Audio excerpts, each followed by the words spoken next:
Mga bossing. Good morning mga bossing. Siyempre dito ulit tayo kay Ace. Siyempre, Ace AC 2005L. Well, testing natin ulit. Kung nung mga last days, tinesting ko siya sa E55. Yung dalawang channel lang. Ngayon, i-full load naman natin. Kasama yung tower type natin na OSHC. Kasama yung NSE55. So, naka-full load siya. Lahat ng speaker terminals niya ay may ida-drive. Okay? Yan. Kung papansin nyo, yung nasa itaas, yung naka-speak on, yung OSHC natin. At pagkatapos, yung nasa ilalim na dalawang channel ay kay NSE55. So, test naman natin, yung gagamitin natin sound check is from Audiophile Jazz, Deep Bass and Dynamic Sound, mga bossing.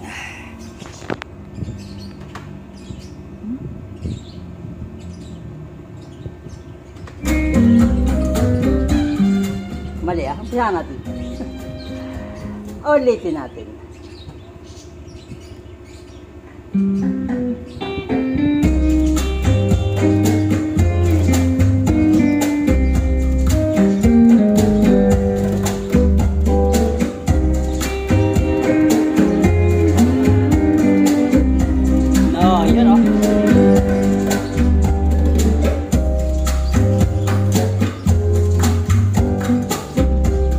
Sinasabi ko.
At ayan mga bossing. Well, siguro naman lalo yung may mga masaselang tenga dyan,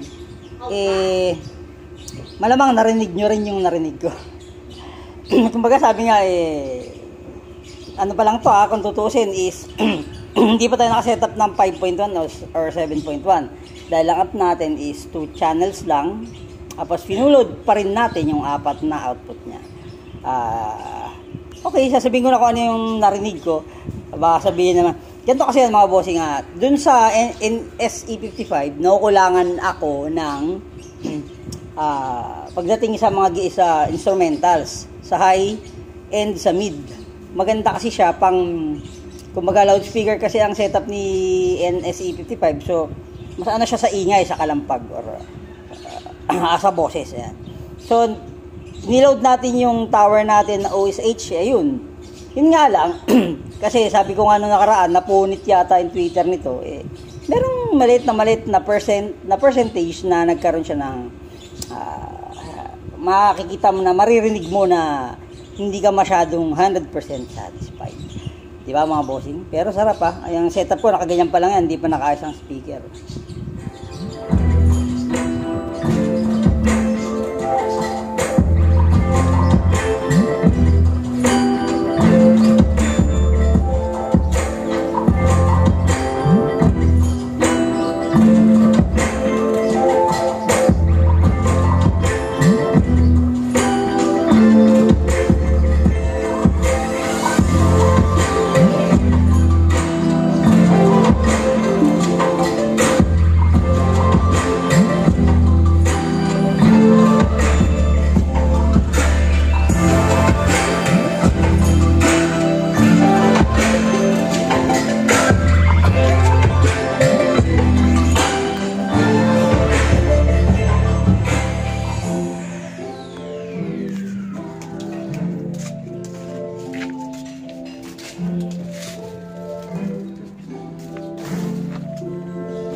Mapagaganda mga bossing. Let's roll.